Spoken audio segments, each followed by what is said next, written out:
If you're trying to decide what to read right now, here's what I'd put in front of any fleet manager before the week gets away from them.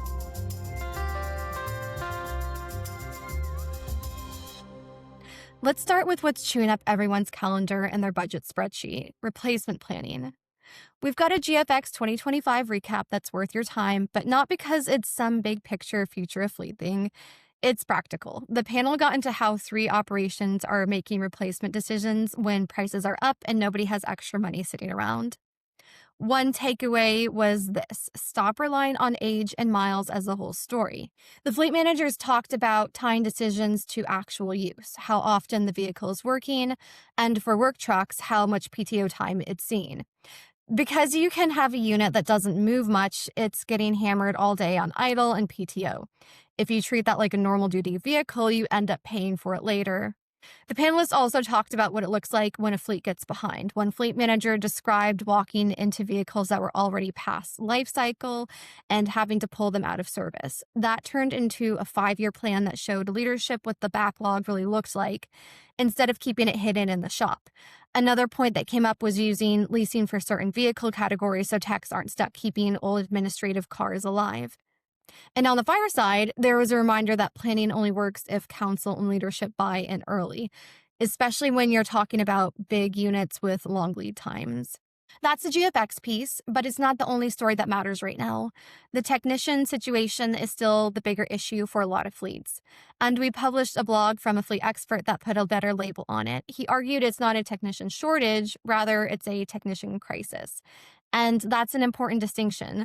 Shortage makes it sound like people are applying and are just qualified. What many fleets are seeing is that people aren't applying at all. His point was the technician problem is a symptom. The root cause is how the trades have been framed for years, like their second choice compared to a 4-year degree. And the fixes he laid out weren't vague. Push the message that this is a profession with a career path, build apprenticeships, partner with tech schools, put real money into pay and benefits so public sector shops can compete, and back policy that makes training and entry into the trade easier. It's not a quick solve, but the kind of thinking fleets need if they want a pipeline instead of constant vacancies. Now, if you're in a snow state, we also pulled a winter prep article from the archives that still holds up. The article gets into ordering early, locking down specs with users and manufacturers, inspecting vehicles before upfits, and doing check-ins during installation so you don't get surprises at delivery. It then goes into the part side, which is usually where storms expose weak planning. So adjust inventory early, get vendors ready for higher demand, grab end-of-season discounts on wear items before the rush hits, and make sure to have an after-hours number. If you've got neighboring agencies willing to help in a pinch, set up that relationship before you need it, not during an event. It also hits the basics that matter more than people admit: fuel quality and additive planning so you're not dealing with gelling, making sure pumps are serviced before cold weather, checking the facility, so doors, heat, generators, lighting, and then staffing the shop in a way that doesn't burn everybody out on day one. That article reads like someone who has lived it, because they have. Next story is the one that matters outside the shop: holiday travel. We ran a winter travel piece because the roads are about to be busy, and busy roads change the risk for public fleets.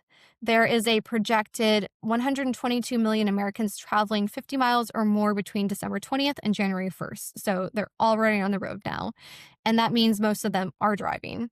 More vehicles on the road means more congestion, more minor crashes, more secondary collisions, and more calls that pull public safety fleets into traffic.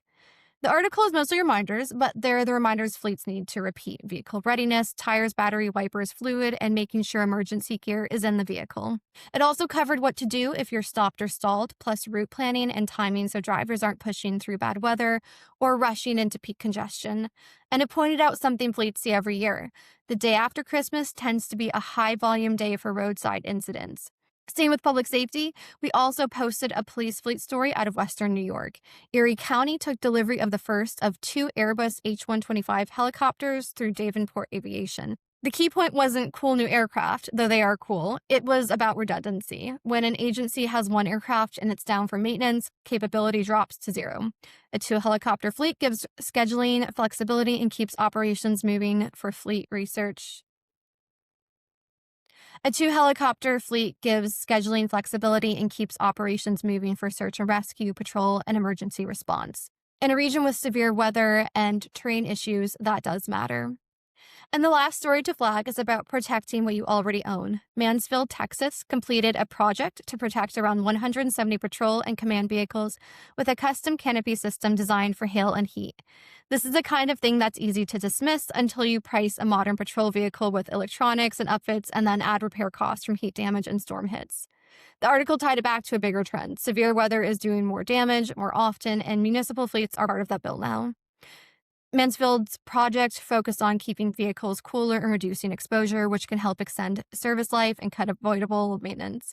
It also laid out what agencies should think if they're considering something similar, what threat you're designing for, your fleet mix and clearances, materials, site layout, and whether you want to build in future options like solar integration.